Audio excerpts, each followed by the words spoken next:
que nadie escribe por consigna, escribimos por lo que es periodístico. Entonces, eso es lo que tenemos que aclararle desde todos lados. Todo bien, no hubo malos tratos, ¿no? Excepto al final hay algunos detalles, pero en general bien. Gracias por el honor de su sintonía. Estas fueron las primeras declaraciones del periodista jalisciense Jaime Barrera tras ser hallado con vida a casi 2 días de que fuera privado de la libertad. En la madrugada se liberó al comunicador en el municipio de Magdalena, Jalisco, donde consiguió un teléfono para llamar a sus familiares y al 911 solicitando ayuda. Esto generó la movilización de la Guardia Nacional, el Ejército y la Fiscalía del Estado, quienes lo trasladaron a un hospital cercano para verificar su estado de salud. Y como ya escuchábamos, dijo que el motivo de su secuestro pudo estar relacionado con los contenidos que maneja, aunque rechazó dejar su labor periodística. Más tarde viajó a la Ciudad de México para iniciar su proceso de ingreso al mecanismo de protección de periodistas. Por la mañana, en conferencia de prensa, el fiscal general de Jalisco, Luis Joaquín Méndez, informó que 2 personas fueron llevadas a la Fiscalía del Estado en calidad de presentados para declarar sobre la desaparición de Barrera. Se trata de un padre e hijo que autoridades ministeriales ubicaron al exterior de un taller laminado donde se estaba modificando una camioneta que habría sido usada para capturar al periodista, mientras que el gobernador Enrique Alfaro celebró que fuera encontrado con vida, aunque descartó que se haya tratado de algún secuestro, robo o intento de homicidio. Dijo se tiene que esclarecer para ver qué fue lo que realmente pasó. Pero tenemos que dar con los responsables de los hechos. E igual de importante es esclarecer los hechos, no solamente dar con los responsables, sino entender qué fue lo que pasó. Porque evidentemente no fue un secuestro, no hubo petición de rescate, no fue un robo, no se robaron nada. No fue un intento de homicidio, fue otra cosa. Y tenemos que entender qué fue. Y necesitamos, por supuesto, que la investigación avance en este sentido. También hubo reacción de la Embajada de Estados Unidos en México. En redes sociales celebró la liberación de Jaime Barrera y subrayó que este tipo de situaciones no debe pasar otra vez a él ni a nadie más que ejerza la labor periodística.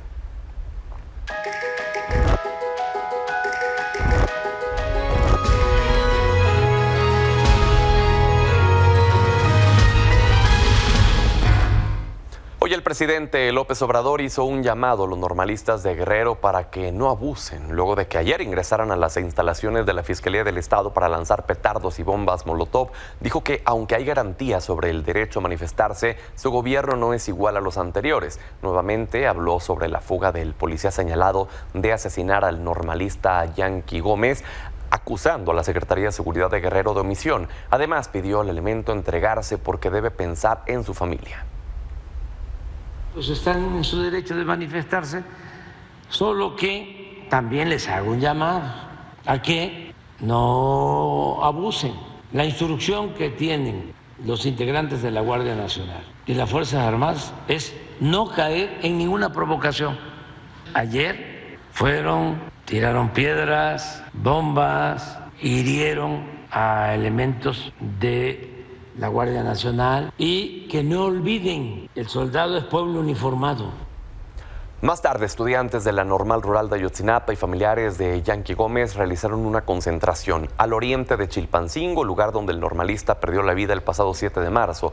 Ahí la madre de Yanqui exigió la destitución de los funcionarios involucrados en la fuga del policía estatal.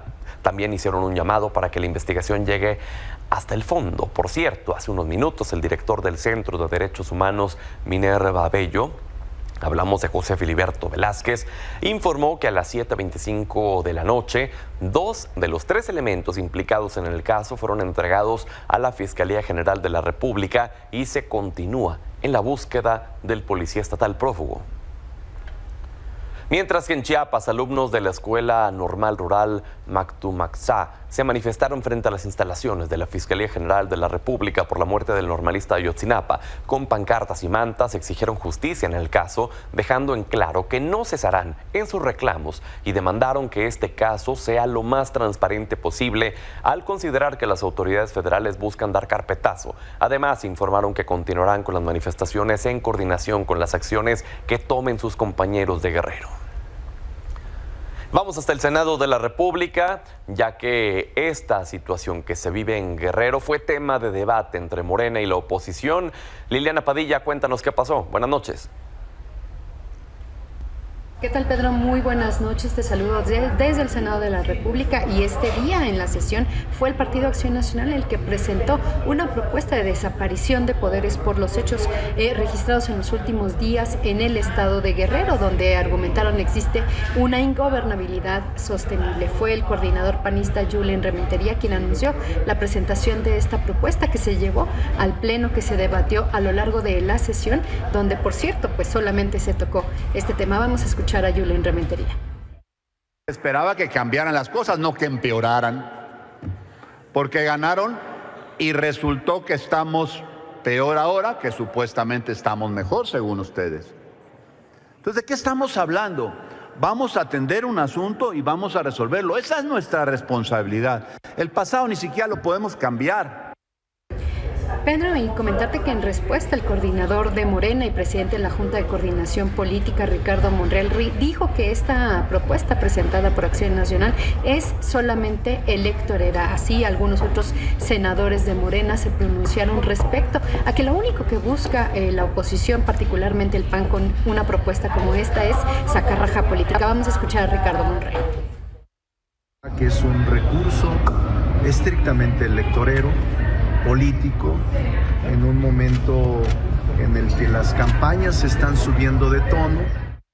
Y finalmente comentarte que después de este largo debate en el Pleno del Senado se acordó que se va a presentar al seno de la mesa directiva, y pues será hasta la próxima sesión, es decir, el 20 de marzo cuando nuevamente se discuta. Y es que pues solamente se debatió, no se votó, no se tocó más allá que pues este intercambio de acusaciones entre legisladores de Morena y de la oposición. Esta es mi información esta noche. Gracias, Liliana. Mientras que en la Cámara de Diputados, la Junta de Coordinación Política anunció que definirá la próxima semana si se votará de manera inmediata en el Pleno la reforma para la reducción de la jornada laboral a 40 horas. Fernando Damián, ¿qué fue lo que dijeron? Hola Pedro, muy buenas noches, te saludo con gusto. Pues efectivamente la Junta de Coordinación Política de la Cámara de Diputados definirá la próxima semana si vota o no de manera inmediata la reforma constitucional para reducir la jornada laboral de 48 a 40 horas semanales. El coordinador del grupo parlamentario del PAN, Jorge Romero, confirmó que los líderes parlamentarios pues decidirán así sobre la propuesta presentada por PRI con el respaldo del PT y Movimiento Ciudadano para discutir ya este dictamen. Sin embargo, debo comentarte que el vicecoordinador de Morena aquí en el Palacio de San Lázaro, Leonel Godoy, descartó definitivamente que se pueda llevar a votación la próxima semana este proyecto de reforma al artículo 123 constitucional, pues aún cuando los partidos de la oposición han expresado su respaldo al dictamen, pues él dice que todavía hay dificultades y aunque sea de consenso, tendrá todavía que esperar. Si tú gustas, te lo vamos a ver y escuchar parte de lo que se dijo aquí este día sobre el tema.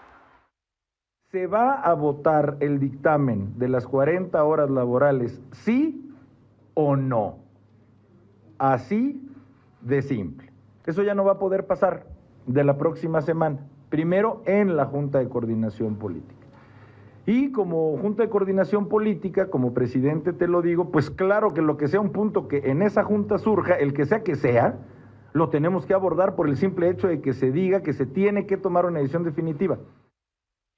Pedro, comentarte que el actual periodo ordinario de sesiones concluye el día 30 de abril y con ello pues prácticamente esa es la fecha límite para en su caso votar no solo este sino otros dictámenes pendientes y pues a esperar esa fecha fatal para ver el desenlace del periodo ordinario. Pedro.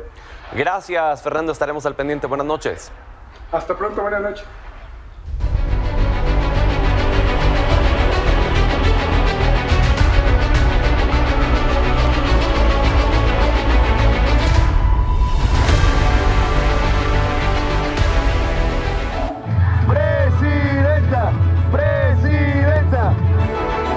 Apostar a este gobierno.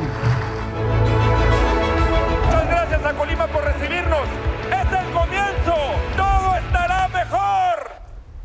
Día 13 de las campañas presidenciales. Este miércoles, Claudia Sheinbaum respaldó los señalamientos del presidente López Obrador y reconoció la posibilidad de que la oposición esté tramando un golpe de Estado técnico y un fraude electoral con apoyo del Poder Judicial y las autoridades electorales. En su llegada a Quintana Roo, la candidata de Morena sostuvo que la oposición no tiene reconocimiento del pueblo de México, por lo que buscan otras formas de regresar al poder. Desde Tijuana, Baja California, la candidata presidencial de la coalición Fuerza y Corazón por México, Xóchitl Gálvez, afirmó que la Marina no ha funcionado en el cuidado de los cruces fronterizos, toda vez que las armas siguen llegando a nuestro país, abonando al trasiego de fentanilo. En el Foro de Seguridad Siglo XXI, la panista se comprometió a modernizar e invertir en todas las aduanas para mejorar el servicio y agilizar el traslado de mexicanos y estadounidenses.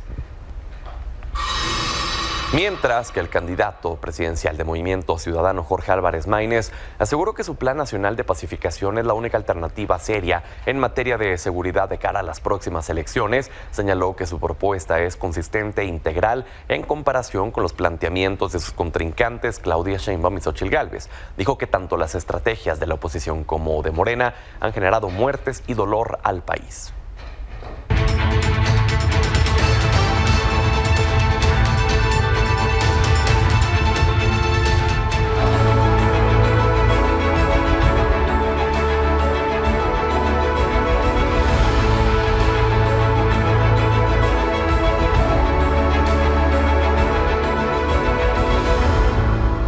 En la Ciudad de México, la candidata de Morena, Clara Brugada, hizo un llamado al Instituto Electoral de la Ciudad de México a tener en la mira el retiro de propagandas colocadas en distintos puntos de la capital. Dijo que es probable que estos actos podrían ser de mala fe, por lo que instó a los demás partidos a llevar una campaña respetuosa, tolerante y democrática para que en las calles pueda coexistir las propagandas de todos los partidos políticos. Esta tarde, el candidato de la coalición Va por la Ciudad de México, Santiago Taboada, se reunió con la Unión de Empresarios Gallegos. Durante el encuentro, el panista dijo que se necesitan generar condiciones para incentivar al sector empresarial a través de simplificación de trámites y reglas claras inversionistas para así detonar el desarrollo económico de la capital. Sostuvo que para detener el fenómeno de las invasiones de predios es necesario generar incentivos para que la gente viva en mejores condiciones y los empresarios inviertan en vivienda digna. Mientras que el candidato de Movimiento Ciudadano, Salomón Chertorivsky, planteó una reforma fiscal para la ciudad. Expuso que dicha reforma se necesita para dar soporte a las deudas que tiene la administración con la población capitalina y generar condiciones de igualdad en la calidad de vida. Además, dijo que se tiene que crear una oficina gubernamental que dé seguimiento a cada uno de los emprendimientos, ya sea para apoyar o atender temas burocráticos, así como también de corrupción.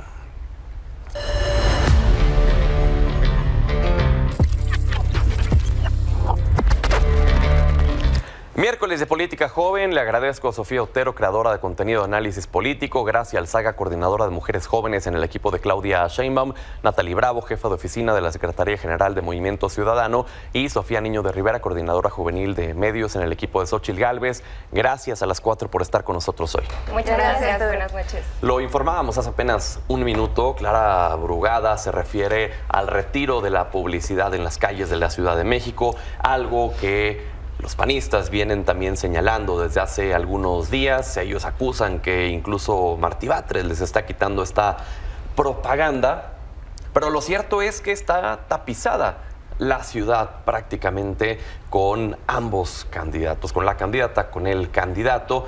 Y entonces nos interesa mucho saber la opinión de 4 jóvenes que saben muy bien de este tema político, y me gustaría preguntarles, antes de entrar en el debate político, ¿qué tan efectiva es esta publicidad hoy en día, en pleno 2024, de acuerdo a su criterio, Sofía? Bueno, esa es la pregunta principal, ¿no? Porque no es como que porque conozcan más tu cara necesariamente vas a ganar las elecciones. Y siento que esta clase de propaganda, nada más en lonas, en carteles, al final es una promoción burda. Casi están tomando de forma simplona a las y los votantes porque realmente no pueden hacer propuestas concretas. Es nada más visibilizar su contienda. Se estima que después de estas elecciones, todas estas lonas, pancartas, podrían generar 25,000 toneladas de basura en el país. Es algo gravísimo y es una incongruencia, ¿no? Una hipocresía al final, si están llevando la bandera del ecologismo, de las propuestas verdes, y simultáneamente hacen eso. Y yo creo que el único partido que no lo está haciendo de forma realmente fuerte es Movimiento Ciudadano, ¿no? Gracias. Bueno, a ver, yo creo que Movimiento Ciudadano no lo hace porque saben que no tienen ninguna posibilidad de ganar. Ahora, creo que sí es importante hablar del medio ambiente, ¿no? Creo que hace falta una regulación mucho más específica, mucho más clara sobre cómo tiene que ser la publicidad de las y los candidatos. Ahora, que no sea necesaria, la verdad yo sí creo que es necesaria, porque recordemos que no toda la gente vive en un mundo digital, es decir, la publicidad no es nada más en los medios digitales. ¿Qué pasa con las personas adultas mayores? ¿Qué pasa con las personas que no tienen redes sociales? Creo que evidentemente pues en un folleto pues no vas a poner todas las propuestas, nada más pones la cara. Ahora, otra cosa sí es cierta, sobre Félix Cuevas, perdóname, pero toda la publicidad de Clara Brugada está cortada con una maña impresionante. Eso yo no lo he visto en ninguna parte de la ciudad, tampoco es como que he estado en todas las partes de la ciudad, pero no lo he visto, por lo menos en las alcaldías que gobiernan la oposición, lo mismo con Santiago Taboada. Ahorita nos adentramos en el dilema del retiro de la publicidad, pero antes, ¿qué tan efectiva es, Sofía, este tipo de publicidad? Bueno, creo que definitivamente en un mundo donde predominan las redes sociales ya no es tan necesaria tapizar las calles, tapizar los postes con las caras de los candidatos. Eso es algo que nosotros sabemos, y a pesar de que en la Ciudad de México efectivamente hemos visto tanto de la candidata Clara Brugada como de Santiago Taboada por todos lados estas mantas, nosotros nos estamos enfocando en llevar esta estrategia por aire, llevarlo de manera digital, para no tener que contaminar tanto ni visualmente ni a través del medio ambiente, porque justamente como se comentaba, en las elecciones pasadas el desperdicio de todo el material que se utilizó para propaganda electoral fue de 10,000 toneladas. Entonces nosotros ya nos comprometimos, porque nosotros efectivamente sí tenemos esta agenda ambientalista, que de toda la cantidad de material que se utilice para propaganda electoral, 1/3 lo vamos a reciclar. Entonces, cuando llegue el momento, se va a retirar por la vía legal, no como se está haciendo actualmente por parte de otros partidos, para poder reciclar este material. Veo tus reacciones, Natalie, de desaprobación. Y justo antes de que nos des tu opinión, vamos a poner un video de unos recorridos que se han hecho justamente para que la gente pueda ver a qué es a lo que nos referimos en torno a esta publicidad, en donde pues prácticamente hay calles en donde cada metro hay publicidad del candidato, de la candidata, y luego terminan en esto, terminan en cortárselas unos al otro. Y entonces, Natalie, pues, caray, se ve una contaminación visual. La contaminación visual, Pedro, es uno de los muchos problemas que hay con esto. Y no es que no queramos poner propaganda, es que más bien Movimiento Ciudadano no está violando la ley, como lo hacen repetidamente y lo llevan haciendo años, tanto la Alianza como Morena y aliados. Aquí no es un tema únicamente de tapizar las ciudades, es un tema de que se están desperdiciando recursos. Usted que está en casa está financiando que esté tapizada la Ciudad de México, y supongo que otras ciudades, con la cara de Santiago Taboada y de Clara Brugada. Como si no fuera suficiente escucharlos ya en la radio, en la televisión. Además, tiene que estar viendo sus caras en toda la ciudad, con un tema de derroche de recursos enorme, que está saliendo de su bolsillo. Además del tema contaminante, que es una ridiculez. Y me parece muy hipócrita que digan que tienen una agenda verde y que sí les preocupa el medio ambiente, cuando ya lo dijo la compañera, eso va a terminar en basura. Y usted lo puede ver, ya están en las calles, están siendo pisoteadas porque las arrancan por todo, en lugar de que las donen o que esos materiales se utilizan en albergues para animales, en cosas que podrían ser mucho más útil que únicamente ver la cara de los candidatos, que además ni propuesta tienen esas lonas. Es únicamente la cara con el nombre, y recordemos que en las boletas además no hay fotografías. Pero si eso no fuera suficiente, son ilegales. Y aquí como que les gusta ignorar el tema de que violan y violan y violan las leyes electorales. Sí, son legales, son perfectamente legales. Perdón, y aquí podríamos revisar. Cualquier propaganda que esté puesta en mobiliario público es ilegal. Semáforos, no, tiene que estar mientras no dañes, eso es completamente legal, mientras no dañes el mobiliario. Exactamente. Y sea en una época de campaña. Exactamente. No, están en lugares donde no es permitido, y por eso es que seguramente también. O sea, es una regulación, un movimiento interno que efectivamente ha hecho pues por ejemplo Morena con las de Santiago Taboada, donde lo que pasa es que los retiran con métodos ilegales. Lo están haciendo los dos. Los tiran en vías públicas y por supuesto que se vuelve basura. El problema aquí es que no se respetan los tiempos. Y hablando sobre todo que de no los lo han recursos, hecho ustedes tampoco, y que no lo hicieron ni en pre-campaña ni nunca. Justamente de los recursos, no solamente sale de los impuestos de la gente. Estamos viendo que mucha propaganda electoral que está utilizando, por ejemplo, la candidata de la Ciudad de México. Y el candidato también. No, en este caso de Clara Brugada es con dinero del gobierno de la Ciudad de México. Es que primero no hay ninguna forma de comprobarlo. Segundo, creo que nos estamos desviando un poco del tema, porque aquí lo importante, primero, es decir que la propaganda, independientemente del partido, es totalmente legal. Que lo hagan de manera, por ejemplo, Santiago Taboada poniendo espectaculares encima de los edificios históricos, encima de casas que están a punto de derrumbarse, eso es otra cosa. Digo, no veo mucho la diferencia con todo lo que hay en el mundo. Una a la vez, por favor, para que todos puedan escuchar. Pero por último, creo que sí es muy importante y debemos de coincidir todas en que sí es legal. O sea, el decir que no es legal es sumamente cínico y preocupante. No es cínico. ¿Y coinciden también todas en que esto daña el medio ambiente?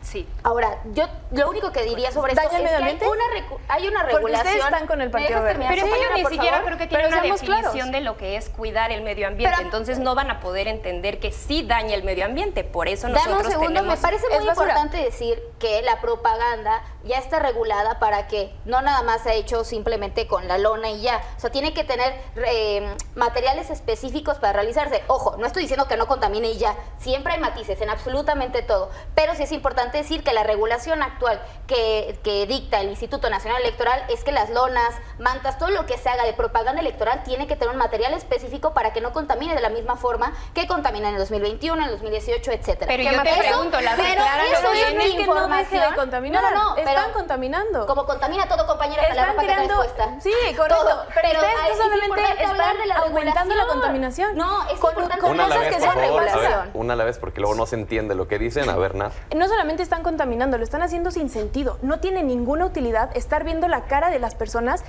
déjate, Pedro, 1 metro. Ponen banners cada 2 centímetros, como si las personas no alcanzaran a ver. ¿Cuántos ojos creen que tienen las personas? Son cosas que no se necesitan. Están contaminando, lo están haciendo y me parece de verdad hipócrita que estén diciendo que defienden causas ambientales cuando están gastando millones de pesos y además creando una cantidad de basura. Compañera. No, decir eso es tramposos ustedes que llevan violando la ley, que están contaminando, que Salomón no tiene ninguna motivo. oportunidad de ganar y que por eso no hace absolutamente nada. No es que no esté haciendo nada, es que no viola la ley. Bueno, decía, ¿no?, que la alianza va a reciclar parte.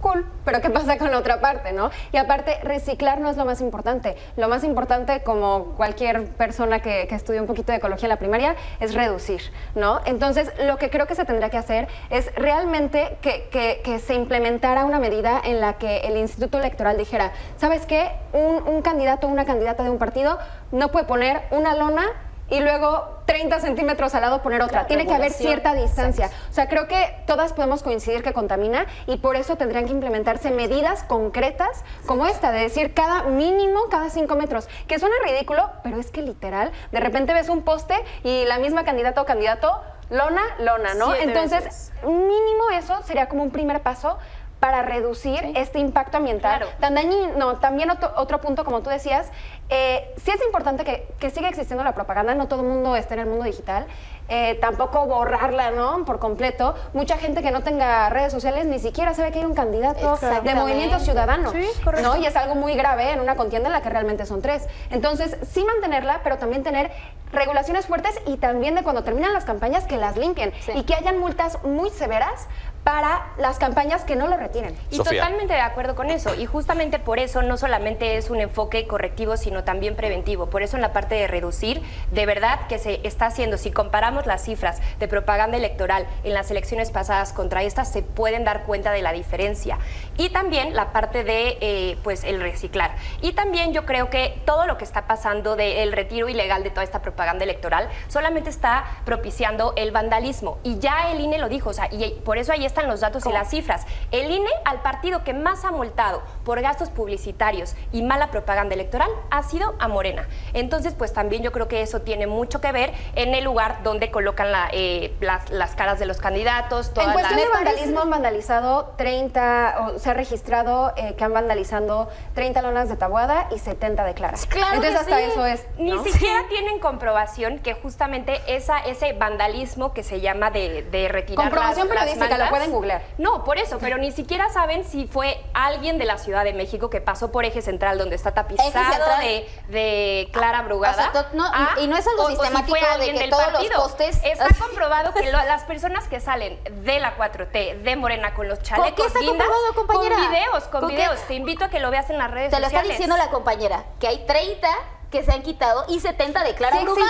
Pero esos videos. Y esos videos ya se mandaron a la Fiscalía Electoral de la Ciudad de México y ahí van a poder ver después de la investigación. Se está llevando a cabo la investigación. Muy bien, pues se nos fue el tiempo volando. Gracias a las 4 por haber estado con nosotros hoy y vamos a seguir platicando la siguiente semana si nos acompañan. Gracias, Pedro. Vamos a la pausa y ya regresamos.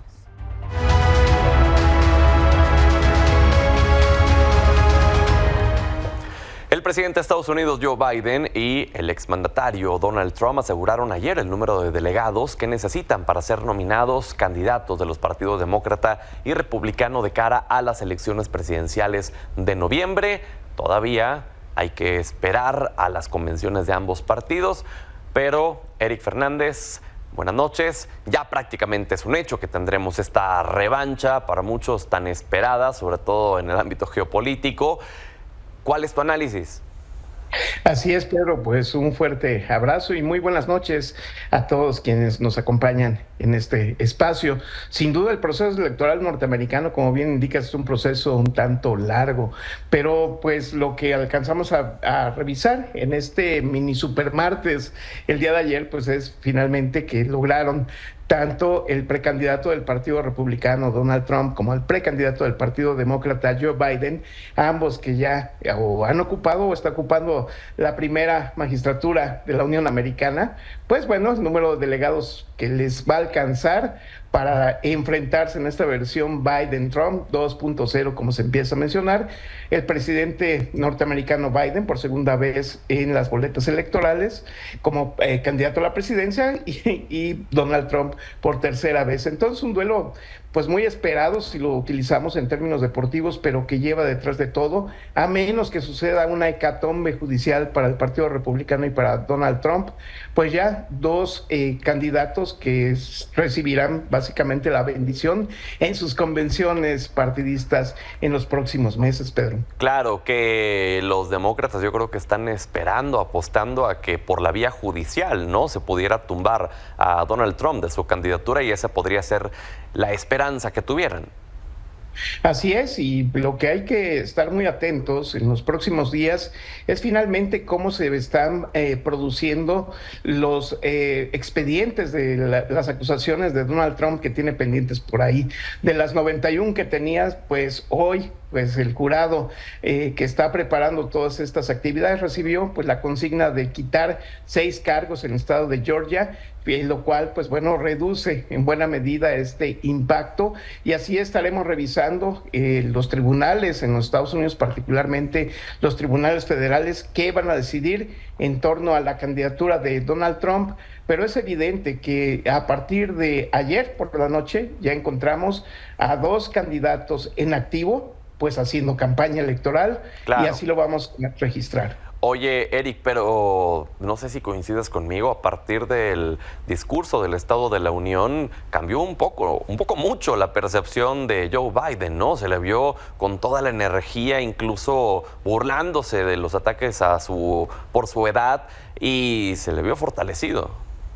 Sin duda, pues discurso que anualmente tiene derecho el presidente de la Unión Americana ante el Congreso norteamericano, pues fue pues tomado por sorpresa por aquellos sectores altamente conservadores que no le veían mayor posibilidad de tomar punch al presidente Biden, y él pues burlándose al día siguiente con un video pues hablando de que pues sí, no puede negar que es una persona mayor, pero que tiene toda la energía y tiene toda la disposición para gobernar los Estados Unidos por otros 4 años. Y el discurso pues sí sacudió un poco al cuarto de campaña o de precampaña de Donald Trump para establecer pues ya cuáles son los marcos de la jugada en términos de las temáticas de enfrentamiento directo, y que se resolverá en la medida de lo posible allá por la mitad del mes de septiembre y en octubre, donde estableceremos ya estos elementos en los debates electorales que ya tienen preparado por allá pues los distintos organismos electorales en los Estados Unidos y también los medios de comunicación internacionales y los medios locales también en la Unión Americana.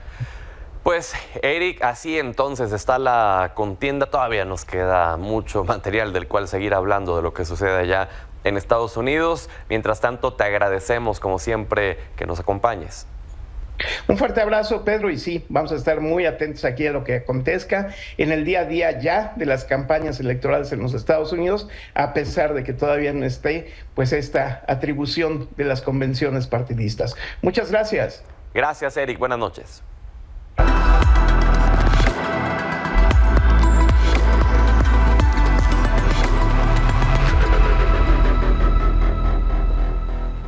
Miércoles de la Data con nuestra colaboradora Estefanía Veloz, quien desde ya hace un par de semanas se encuentra radicando en Argentina. Pero hoy vamos a hablar sobre el voto latino en Estados Unidos, hablando justo de esta elección presidencial que tendrán en noviembre en nuestro vecino país. Estefanía, buenas noches. Hola, buenas noches, Pedro. Pues sí, hoy vamos a hablar sobre el voto latino y sobre la importancia que tendrá en las próximas elecciones presidenciales, que bien dijiste, son el próximo 5 de noviembre, pero vamos a ver qué nos dicen los datos. Se estima que podrían votar 36 millones de latinos en estas elecciones del 2024, lo que representa el 15% del electorado total. Y si lo comparamos con el año 2000, donde había 14 millones de votantes latinos, esto representa un aumento de 153% en los últimos 24 años, lo que es muy alto para esta población y representa un crecimiento bastante significativo. A nivel nacional, en elecciones pasadas, poco más de 1 de cada 10 votantes es latino, lo que representa 11.1%. Pero ¿cuáles son los estados donde hay más presencia latina? Sabemos que son los estados de la frontera. En California, 16 millones representan el 39% de la población. En Texas, 12 millones representan el 37% de la población. Y en Arizona, 1 de cada 4 votantes es latino. Pero no es solo en los estados de la frontera, porque en New Jersey 1 de cada 6 votos es latino. También ha habido un aumento de concentración de posible voto latino en algunos estados. En Nevada aumentó 15.5% en comparación con el 2020 los posibles votos latinos que podría haber en esta elección. Y hay algo muy interesante, y es cómo ha ido cambiando el apoyo de la comunidad latina hacia el Partido Demócrata y cómo ha disminuido en las últimas elecciones. Por ejemplo, en el 2012 Obama tuvo 71% de los votos latinos y en el 2020 Biden tuvo 66% del voto latino, y se espera que en esta elección haya menos apoyo latino hacia el Partido Demócrata. Que justo en el mapa que teníamos de los estados con mayor cantidad de población latina, hay una comparación muy interesante, porque California históricamente es demócrata y siempre se pinta de azul, tiene 16 millones de latinos, de residentes latinos, pero Texas tiene 12 millones y siempre termina siendo un estado republicano. Y entonces mucha gente se pregunta, Estefanía, como por qué los latinos votan a favor de los que están en contra de los latinos. Bueno, también responde a la sinergia de los estados y quienes han gobernado históricamente esos estados, donde se han dado ciertas luchas. Por ejemplo, California se caracteriza por ser progresista, no nada más en el movimiento latino o los movimientos que han acompañado a los latinos, sino en la lucha LGTBTIQ+, en los derechos reproductivos y sexuales, en la representación sobre tener un estado donde no se pueda portar armas. armas, y eso permea en la naturaleza del voto latino y cómo se integran en la sociedad. Y claramente Texas pues ha sido parte de una lucha diferente y de una agenda mucho más conservadora, y ha tenido una presencia del Partido Republicano más importante de la que ha existido en California, y eso también moldea pues la convivencia de la comunidad latina en esa zona y la agenda que tengan y con la que se sientan representados. Sin contar de los latinos ya a nivel general que votan por Donald Trump en distintos estados. Pero bueno, seguiremos platicando de esto y más. Estefanía, gracias. Muchas gracias, Pedro. Saludos hasta Argentina. Vamos a la pausa, ya volvemos.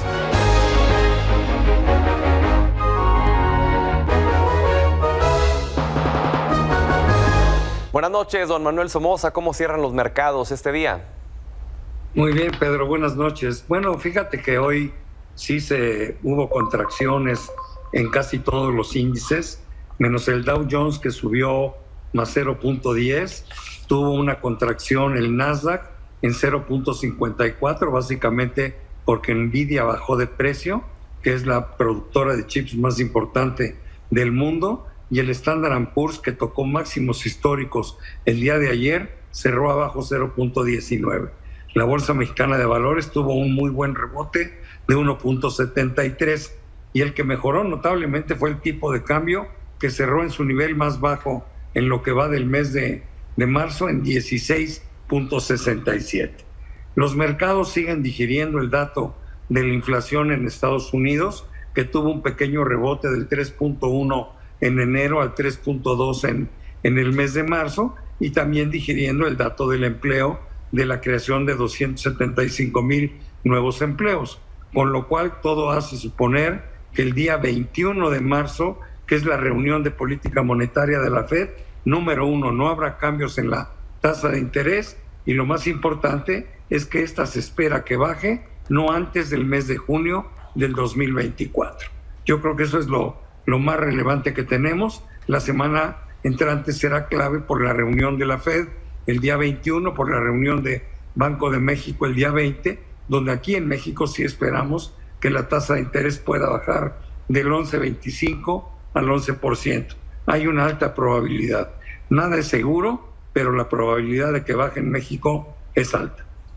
Pues muy bien, ya estaremos comentando los efectos de esta posible baja, don Manuel, si nos lo permite. Gracias, mientras tanto, que tenga una excelente noche. Igualmente para ti, Pedro, muchísimas gracias. Saludos a la audiencia. Igualmente.